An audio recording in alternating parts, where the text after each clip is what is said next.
Good evening. Welcome to Loveworld USA News. I'm TGK Andre. First, let's take a quick look at the top stories this evening. Trump hosts the Washington Accords signing, links peace deal to U.S. rare earths purchases. Suspect arrested in years-long investigation into 6th of January Eve pipe bombs. House Republicans debate path forward as enhanced Obamacare subsidies near expiration. Admiral tells Congress Hexeth gave no kill-them-all order in controversial Venezuela boat strike. And Trump pardons live entertainment executive Tim Lewicki after bid rigging indictment. And now to the news. President Donald Trump hosted Rwandan President Paul Kagame and Democratic Republic of the Congo President Felix Tshisekedi in Washington on Thursday for the signing of the Washington Accords, a peace agreement aimed at ending decades of conflict between the two nations. The ceremony took place at the United States Institute of Peace, where Trump announced that the United States will purchase rare earth and other critical minerals from Rwanda and the DRC under new bilateral arrangements. According to Trump, the Washington Accords formalized terms agreed in June, including a permanent ceasefire, the disarmament of non-state armed groups, provisions for refugees to return home, and measures to ensure justice and accountability for those responsible for illegal atrocities. He said the United States is also entering separate agreements with both countries to expand access to critical minerals, with the goal of creating economic benefits for all parties while strengthening U.S. supply chains. Kagame described the conflict between Rwanda and the DRC as having lasted roughly 30 years, and said numerous previous efforts had failed to resolve the underlying issues.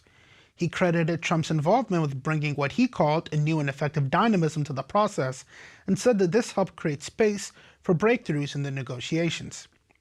Tshisekedi told attendees that the agreement marks the beginning of a new path, acknowledging that implementation will be demanding and difficult. He said the goal is for peace to move beyond a simple aspiration and become, in his words, a turning point as the parties move from signing commitments to carrying them out on the ground. Watch this.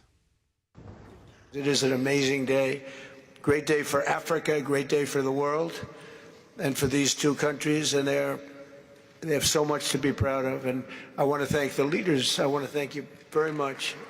We have come to the U.S. Institute of Peace to sign a historic agreement that will end one of the longest-running conflicts anywhere in the world, with far more than 10 million people killed.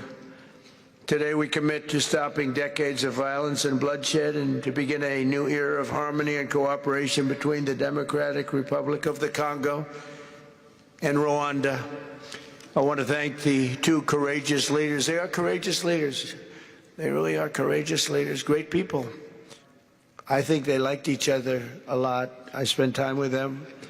I think they liked some people may be surprised. I really do. I think they've spent a lot of time killing each other, and now they're going to spend a lot of time hugging, holding hands, and taking advantage of the United States of America economically like every other country does. And I think they're going to get along really well, so I hope so. Thank you very much. Look at them. Look at the way they love each other. Thank you. So I have a lot of confidence in both leaders. We'll keep these commitments. I know they're going to keep them and follow through on the agreement and create a much brighter future for the people of their countries and their heroes within their countries because of today. And this is a big story. Authorities have arrested a 30-year-old man, identified by law enforcement sources as Brian Cole of Woodbridge, Virginia, in connection with two pipe bombs placed near the Republican and Democratic National Committee headquarters in Washington, D.C., on the night before the 6th of January 2021 Capitol unrest. The arrest was confirmed to U.S. media partners on Thursday, and Cole is expected to appear in federal court in Washington, though the specific charges have not yet been made public. Investigators say the devices were placed outside the RNC and DNC buildings on the 5th of January 2021 and were discovered the next day as crowds began moving toward the U.S. Capitol, where Congress was meeting to certify the 2020 presidential election results. The FBI has said the items included pipes, wires, kitchen timers, and homemade black powder, but both bombs were safely deactivated and did not explode for reasons that remain unclear. The case prompted a wide-ranging investigation and a reward offer of $500,000 for information leading to the suspect. Earlier this year, the FBI released CCTV footage appearing to show an individual wearing a light gray hooded sweatshirt and carrying a backpack placing an item near a bench outside the DNC building, then later walking to place a second device.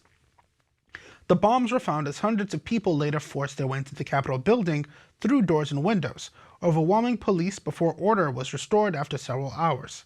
At the time, then-President Donald Trump addressed supporters near the White House, urging them to march peacefully to the Capitol, while also repeating unproven claims of widespread voter fraud in the 2020 election. Since 2021, hundreds of people have been charged in connection with the events of January 6th. Many of those convicted or charged have since received pardons or commutations from Trump after he took office for a second term in January 2025, according to U.S. reports. The former president also directed the Justice Department to drop remaining pending cases and has publicly referred to those prosecuted as hostages, saying their lives have been destroyed. Let's take a look.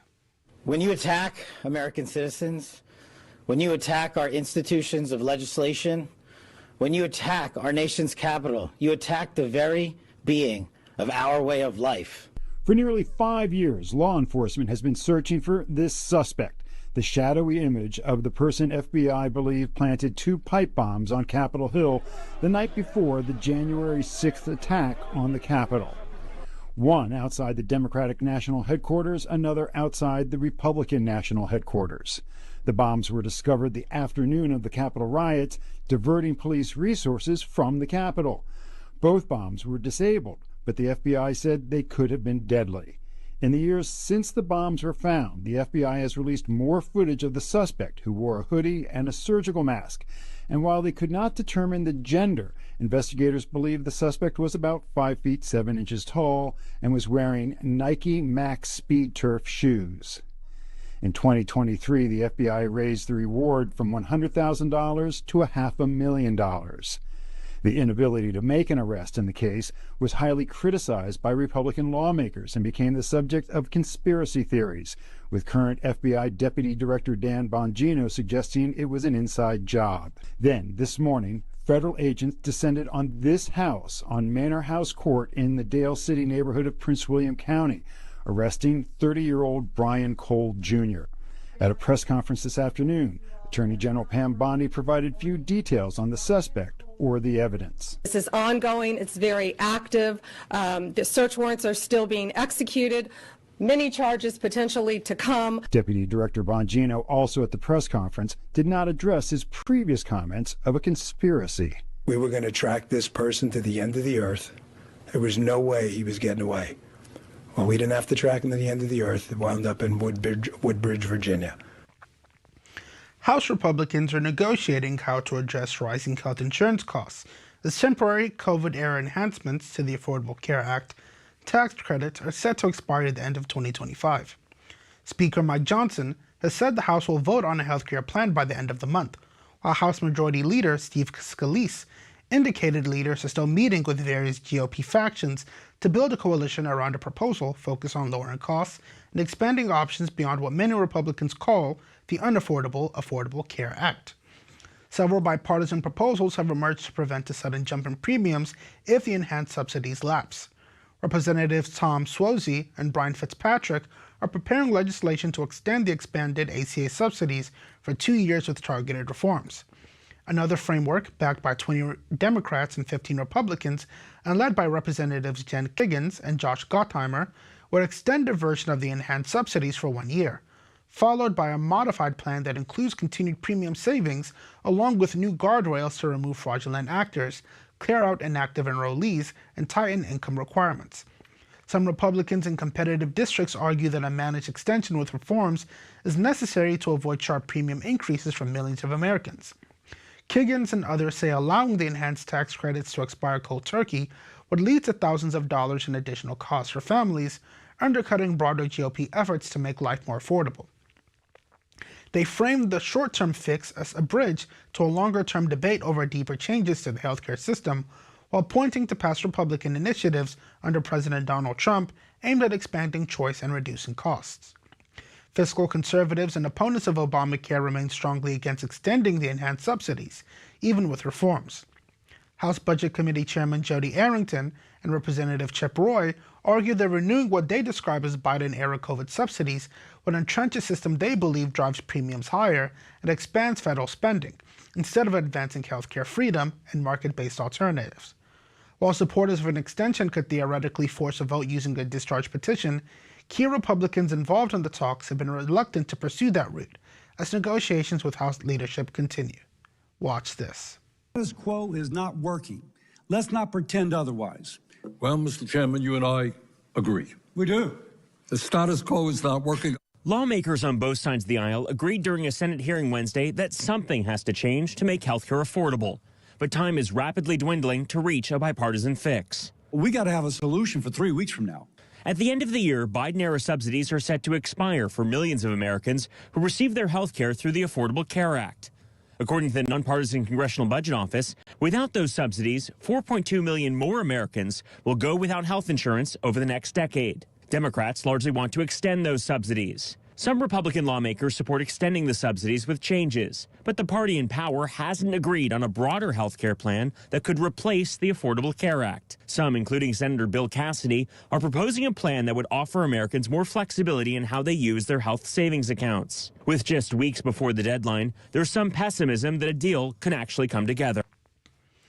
Admiral Frank Mitch Bradley has told lawmakers that Secretary of War Pete Hegseth did not issue an order to kill all survivors during a September 2nd counter-narcotics strike on a suspected drug vessel, pushing back on earlier media claims. Lawmakers on the House and Senate Intelligence Committees said Bradley was clear that there was no directive to kill them all or to grant no quarter in the Caribbean operation, targeting narco-terrorist-linked boats. The clarification follows a Washington Post report alleging Hegseth had used that phrase, that Bradley initially understood it as guidance to eliminate survivors from the first strike.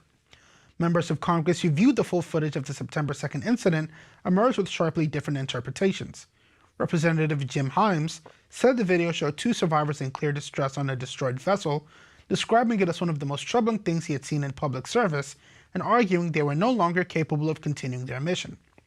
Senator Chris Coons and Senator Jack Reed also expressed deep concern and called for the complete unedited footage to be released. They pointed to Pentagon rules that prohibit attacking people rendered helpless by shipwreck, wounds, or sickness unless they resume hostile action or present an immediate threat. Republicans emphasized the operational context and defended the legality of the strikes. Senator Tom Cotton said the video showed the survivors attempting to right their boat and continue their mission, arguing they still posed a viable threat and could have called in reinforcements. Cotton and other GOP members stressed the U.S. forces are targeting traffickers tied to designated terrorist organizations and that the military continues to follow the laws of armed conflict. They also noted other recent operations in which survivors from similar strikes were treated as non-combatants, rescued or handed over to partner governments when they no longer posed a threat. The September 2nd strike is part of a broader campaign of lethal precision strikes against narcotics vessels in the Caribbean and Eastern Pacific, an effort the administration says is aimed at dismantling narco-terror networks and stopping deadly drugs before they reach the United States. Hegseth has said he watched the initial strike in real time, but did not directly review the follow-up strike, while publicly standing by Bradley's combat decisions. Bradley spent the day on Capitol Hill briefing leaders of the House and Senate Intelligence and Armed Services Committees, as well as key appropriators, as Congress weighs both the legality and policy implications of the expanding maritime operation. Let's take a look. Navy Admiral Frank Bradley and Joint Chiefs of Staff Chairman Dan Kane went to Capitol Hill Thursday to brief select lawmakers and show them video of a second strike on an alleged Venezuelan drug boat behind closed doors. What I saw in that room was one of the most troubling things I've seen in my time in public service. You have two individuals in clear distress with a destroyed vessel who were killed by the United States. While some question the legality of firing on shipwreck survivors, other lawmakers say the video shows the strike was lawful. I saw two survivors trying to flip a boat loaded with drugs bound for the United States back over so they could stay in the fight. Lawmakers also said Admiral Bradley told them there had not been an order to kill them all. That contradicts Washington Post reporting, quoting an anonymous source, saying before the first strike, Defense Secretary Pete Hegseth ordered that no one be spared. Admiral Bradley made the correct decision to ultimately sink the boat and eliminate the threat. The news will be back after this break.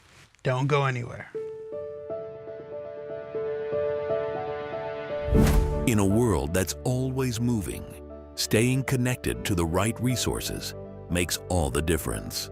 Welcome to the Loveworld App Store, the digital home of everything that powers your journey in the Loveworld nation.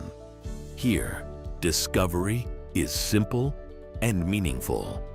With our categories section, you can explore a wide range of apps designed to enrich your spirit. I'm praying especially for you. You that have been sick, you need a miracle. On the Loveworld App Store, you can access all your favorite apps, such as Healing School app, King's Chat, PCDL, Rhapsody app, Love Tunes, ESPYs, Loveworld Worship, Herald app, Alpha TV, King's View, C-Flix, Hello Loveworld, PCDL for Kids, King's Conference, and so much more. Each application is created to serve a unique purpose and bring you closer to a life of impact. Explore My App feature, where your most valued tools are gathered in one convenient place. It's your personalized hub, ready whenever you are. The Loveworld App Store is more than a collection of apps. It's a vibrant ecosystem built to inspire faith, foster connection, and equip you for impact. Visit www.lwappstore.com to download the app on your device. Explore a world where purpose meets technology. Loveworld App Store. All your world in one place. Welcome back.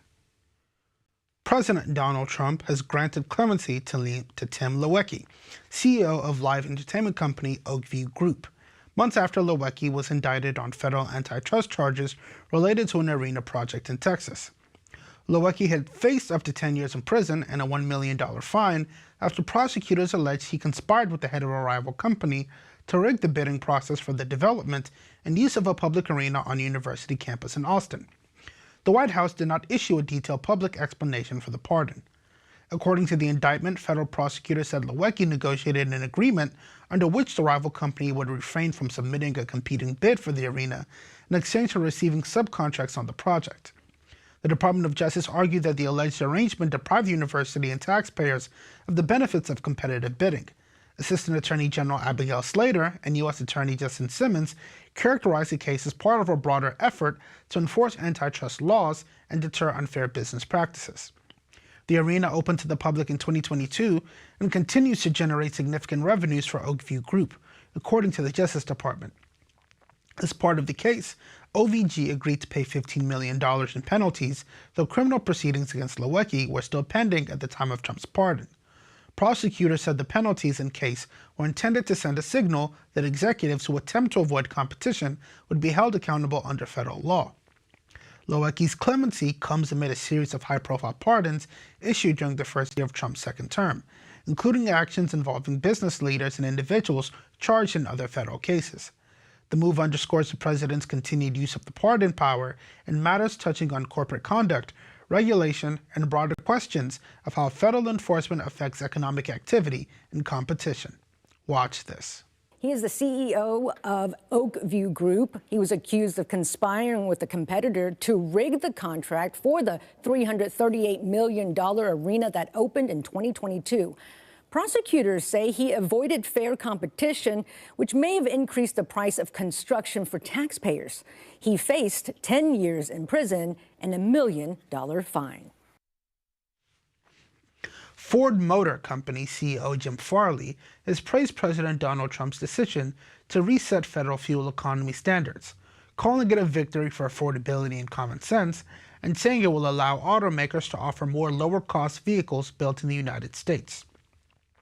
In an interview on Fox and Friends, Farley said the rule change will make it easier for Ford to keep popular models affordable and to launch new vehicles at lower price points, while still offering a mix of electric, hybrid, and gasoline-powered cars.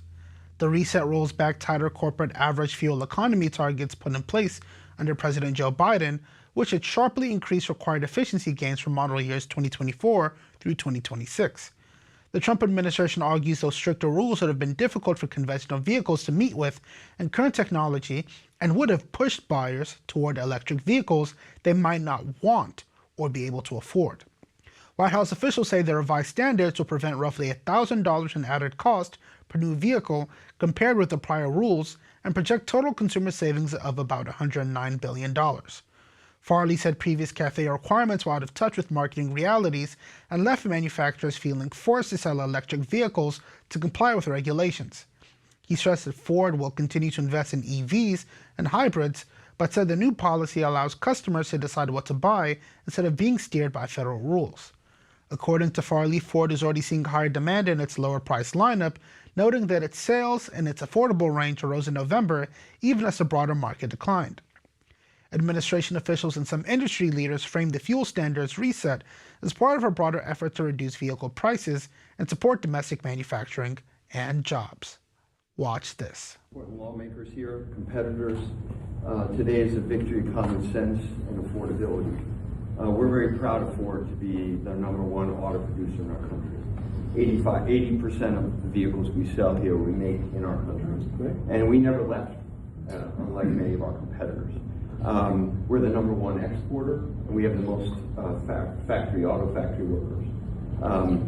And this CAFE standard that is aligned with customer demand is the right move for a lot of reasons. We were #2 last year in EV sales, we were #3 in hybrid, and we're the leading brand for combustion. We believe that people should be able to make a choice, as you said, Mr. President, and we will invest more in affordable vehicles. This allows us to invest in affordable vehicles made in the U.S., which we will take the lead on, and will allow us to make vehicles more affordable. So thank you for making this step for all of you. Health and Human Services Secretary Robert F. Kennedy Jr.'s Advisory Committee on Immunization Practices on Thursday postponed key votes on hepatitis B vaccination for newborns until Friday, saying members needed more time to review the proposed voting language. The CDC currently recommends that every baby receive a hepatitis B shot within 24 hours of birth, a policy in place since 1991. It is not yet clear whether ACIP will vote to delay or scale back this birth dose for babies whose mothers test negative for the virus, after already tabling a similar vote in September to allow for further discussion. Public health experts warned that changing the recommendation could have broad consequences. Hepatitis B, which can be transmitted from mother to child at birth, can lead to chronic liver disease and early death and has no cure. The universal newborn dose is credited with reducing infections in children since it was introduced. A new review of more than 400 studies over 4 decades found no evidence that delaying the universal birth dose improved safety or effectiveness, and reported no serious short or long-term adverse events linked to the current schedule. ACIP's decisions are not legally binding, since individual states set vaccine mandates, but its recommendations strongly influence which vaccines are covered by private insurance and government programs at no cost to families. Earlier this year, Kennedy overhauled the committee and appointed 12 new members. Let's take a look. The committee is now considering a more targeted case-by-case approach instead of the current universal 3-dose series that starts at birth. That includes giving the first dose only if the mother tests positive for hepatitis B and discussing testing before later doses. By the way, hepatitis B can actually cause severe liver disease, especially in babies, and childhood cases have dropped sharply since routine vaccination began. Well, last time members of the committee met, they passed a resolution no longer recommending the combined vaccine for children under the age of 4 years old. Instead, they recommend young children get the MMR shot for measles, mumps, and rubella, and the chickenpox vaccine separately. The news continues after this break. Stay with us. It's easy to set up, quick to start, and packed with value. Smarter streaming starts here with the Alpha TV Stick. Just plug and stream anytime, anywhere. Discover a curated lineup of content designed to inspire, live broadcasts and global events, inspirational films and series, children's programming, healing and teaching sessions, all on demand. With millions of downloads worldwide, the Alpha TV app is transforming lives across the globe. And now, we're on a mission to reach 1 billion downloads of the Alpha TV app, and you can be part of it. Join the global wave with 1 billion Alpha TV app downloads worldwide. Bring the higher life into every home. Order your Alpha TV stick today and experience smarter streaming. Alpha, the higher life is here. Welcome back. Russian President Vladimir Putin said Thursday that some provisions in the U.S. proposal to end the war in Ukraine cannot be accepted by the Kremlin, signaling that negotiations remain far from a finalized agreement. His comments followed 5 hours of talks in Moscow with U.S. Special Envoy Steve Witkoff and Presidential Advisor Jared Kushner, part of President Donald Trump's intensified diplomatic effort to halt the nearly 4-year conflict. According to Putin, the American plan, initially a 28-point plan and later a revised 27 points across 4 packages, contained elements Russia could discuss as well as points it would reject. He said the discussions were detailed and based partly on earlier conversations with the United States, including his meeting with Trump in Alaska in August, but declined to specify which terms were considered unacceptable. The diplomatic push comes as European governments express concern about being excluded from direct negotiations. French President Emmanuel Macron met with China's Xi Jinping in Beijing, seeking broader pressure on Moscow, while European officials have accused Putin of feigning interest in U.S.-led talks. Meanwhile, Russia continued overnight strikes across Ukraine, including missile and drone attacks on Kryvyi Rih, Odessa, and Kherson, which officials said caused injuries, civilian deaths, and significant damage to residential areas and energy infrastructure. Watch this. Russian President Vladimir Putin says that some proposals in a U.S. plan to end the war in Ukraine do not work for the Kremlin. President Trump has put in motion like the most intense diplomatic push to stop the fighting since the war began. Special Envoy Steve Witkoff is now meeting with Ukraine's lead negotiator for future talks. South Korea's Justice Ministry is developing a mobile app that will allow stalking victims to see the real-time location of their offenders when they are nearby. The move follows an approved amendment to the country's electronic monitoring law and is intended to give victims clearer information than the current system of text alerts, which only indicates proximity but not direction or exact position. Under the revised law, authorities will continue to track offenders using wearable electronic devices, but victims will not be able or will be able to view their stalkers' movements on a map via their smartphones. Officials say this will help victims decide where to move to avoid contact and reach a safe location. The ministry is also working to integrate the tracking system with the National Emergency Hotline so the police can be dispatched more quickly when victims report danger. The changes come amid heightened concern over stalking and violence against women in South Korea, following several high-profile crimes in recent years. South Korea has tightened its legal framework in stages, introducing an anti-stalking law in 2021 that allows for prison terms of up to 3 years and significant fines, and then lowering the threshold for prosecuting stalkers in the 2023 revision.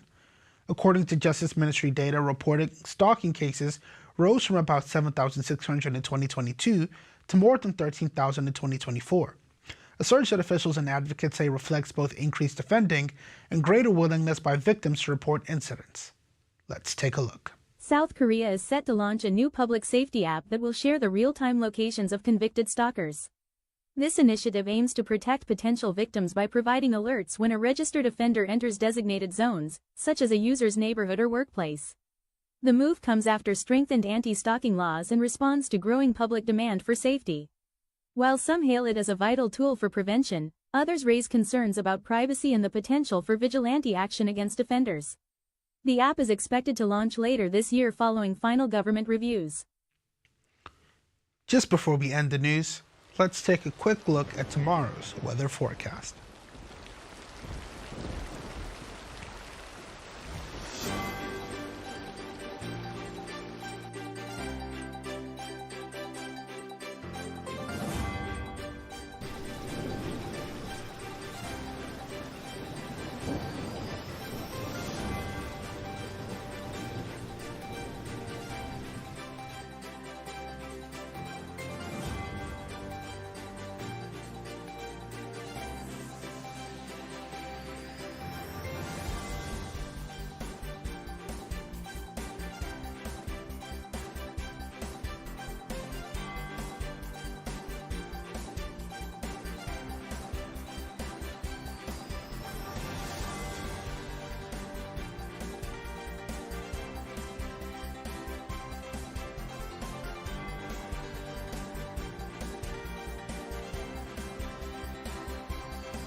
And to end the news today, a quick recap of the headlines.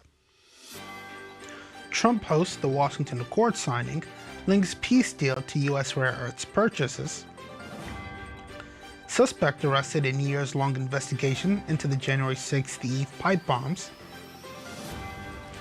House Republicans debate path forward as enhanced Obamacare subsidies near expiration. Admiral tells Congress Hegseth gave no kill-them-all order in controversial Venezuela boat strike. And Trump pardons live entertainment executive Tim Lewicki after bid rigging indictment. And that's the news for today. Join us at the same time tomorrow for more news. I'm TGK Andre. Good night, God bless you, and God bless the United States of America.